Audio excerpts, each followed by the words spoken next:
why we, the safety educators, are on the air to tell you all about how you can prevent the spread of the cholera epidemic, which I say it is, that has hit us recently.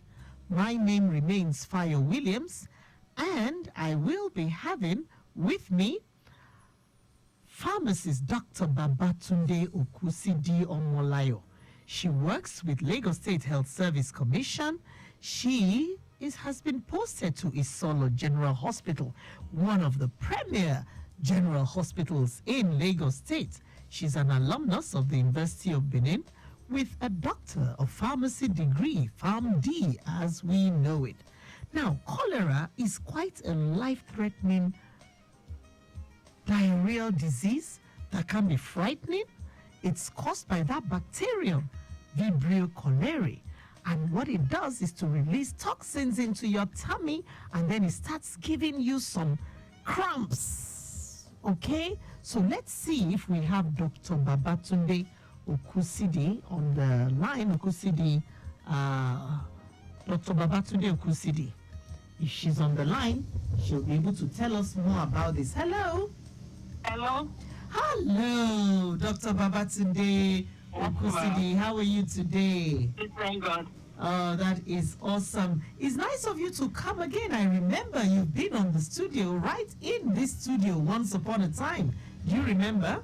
Yes, about 2 years ago. Oh, that's awesome. So you know how we do it. You must greet your people in your lingua franca, which happens to be our lingua franca, because it's an Obami that is on the line today, so we can be flexing muscles. So please greet people in our lingua franca so that they will know the origin of the caliber of people they have on the air today. Go right ahead. I'm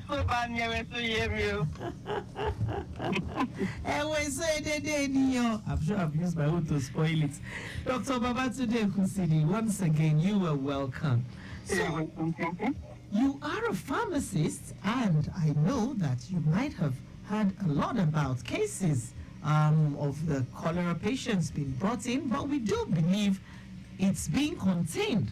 So let's see how we can, give some more public enlightenment on this topic by talking about long-term strategies for cholera eradication. I heard of cholera when I was very small. Cholera. Now it's back again. We don't want it to rear its ugly head. So can you please explain, to start with, what cholera is exactly and how it is transmitted? Yes, everyone. I want to welcome people once again. Yeah. Like the Yorubas always say, cholera is arun onigameji, meaning disease with two calabash. And the two calabash is diarrhea and vomiting. Cholera is an acute diarrhea illness caused by infection of the intestine with the bacterium called Vibrio cholerae. It is transmitted through the injection of contaminated water or food.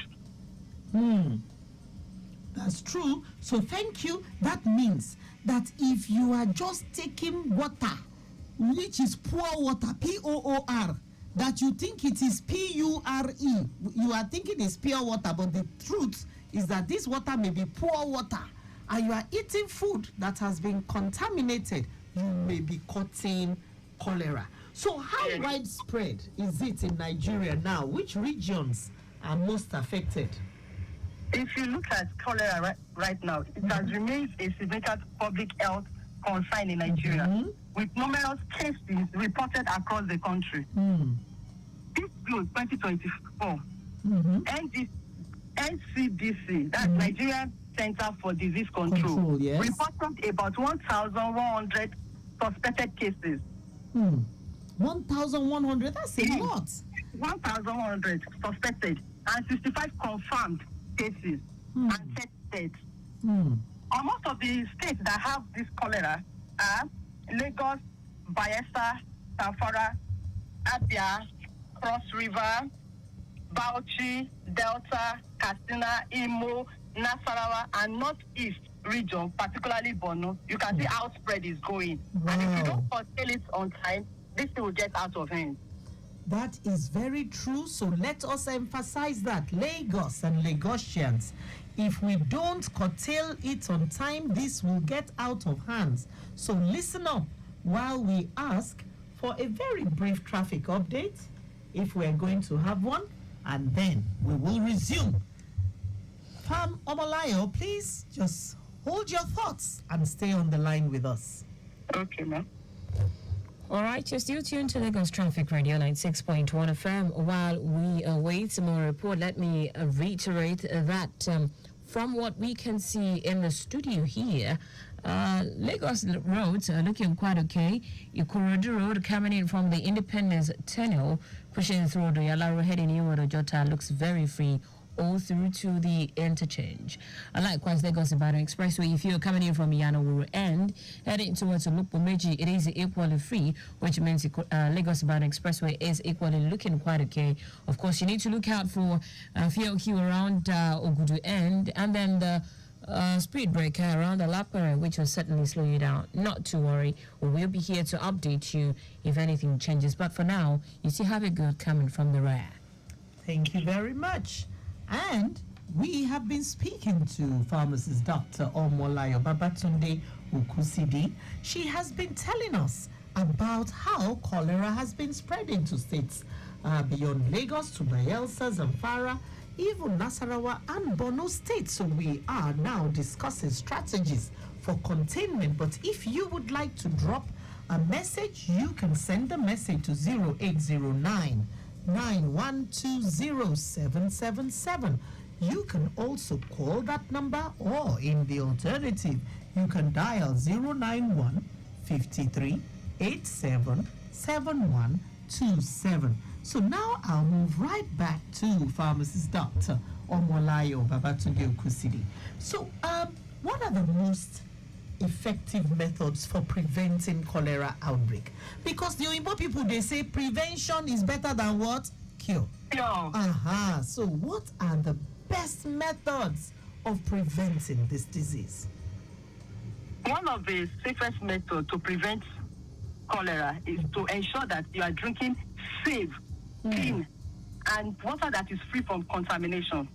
And this can do it by purifying your water, by boiling, by filtering, and by adding chlorine to it.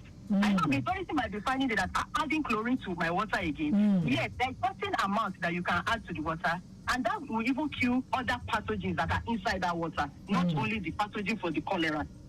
And the amount that you can add is about 4 to 5 milligrams per liter of chlorine. Yes, or do you think we should ask them to contact the professionals? Because we all know that chlorine too, all drugs are poisons, as we know. And we don't want a situation whereby maybe somebody who is unlettered is using this. So, for instance, I know that as a borehole engineer, he used to do some of that for us. So, do you think we should advise the public to get a professional to do this introduction of chlorine into the water so that we have the right concentration and we don't have another problem in our hands? I am telling them this. It's just like for them to know when they see the professional adding it, so that there will be no fear. Okay, beautiful.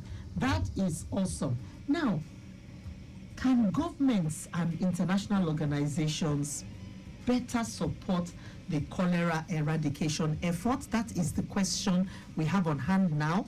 I was, monitoring Dr. Jide Idris, the head of the NCDC, yesterday while he was speaking, and he was talking about, laboratory testing and surveillance and so many other things. So this question came to my mind, to ask you, how do you think international agencies and even state and the federal government can support this, cholera eradication efforts, maybe to a greater extent? Yes, the government and international organizations can enhance cholera eradication efforts through the coordinated and multidisciplinary approach that focus on both immediate and future prevention. Like I said before, the immediate method is when you are using ORS, that is oral radiation salt, Or the one they call oral rehydration therapy. That's Professor Likoye Ransom Kuti taught us. Yes. Yes. These things supplement IV fluids. Those are the immediate. What the future ones? When you have them together, like rapid deployment of resources, by providing emergency medical supplies, like ORS, fluids, to affected areas, the federal government and the international body can help us with that by providing the funds, the research, surveillance, early detection. Sometimes when you detect early, it helps. Oh, yes. Then what will allow you to go further, that there is no access for people to report. It's just like a feedback on something. You understand? You make it too complicated for people to talk back to you. People will not be able, like something, I went somewhere about 2 weeks ago, and I realized that, they packed their sewage, and they said the company that came to come and pack the sewage did not pack everything full. Do you understand? Wow. But at the end of the day, do you know what they did? What did they do? Went to the front of their building, they dug a hole. Wow. Do you understand? A pit, and they now went to go and call Malams to come and pack it, and they were pouring it there. Wow. They now covered it with sand. Wow. Not knowing that it will go into the sand. During this rainy season right now, Wow. the whole place is smiling. Oh my Imagine gosh. there is a building close to that place, and that human waste find the way into their Drinking water. pipe.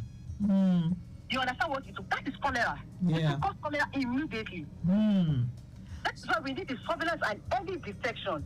And we need building and maintaining infrastructure to provide clean and safe water for people to drink. Government can do that. I remember when we were small, we had government water. Yes, we used to open the tap, play under it, have fun with it.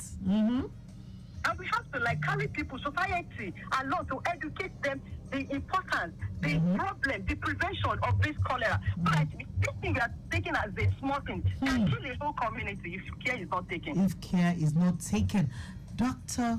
Omolola Babatunde-Okwusidi, let us just emphasize that point you have said once more. If we don't take the right action, excuse me, this issue, cholera, it can affect a whole community. That is just what you've said now. And I would like to call on Lagosians if they have any question, or if they have a message. Let's see if there's any WhatsApp message to 0809 912 0777. In the alternative, you can dial 091 5387 7127. My name remains Fayo Williams, and I have been speaking with pharmacist Dr. Babatunde-Okwusidi. Her name is Omolayo, and she has been very passionate talking to us about how we need to drink safe water, how we need to get professionals to inject our water supply with a little bit of chlorine.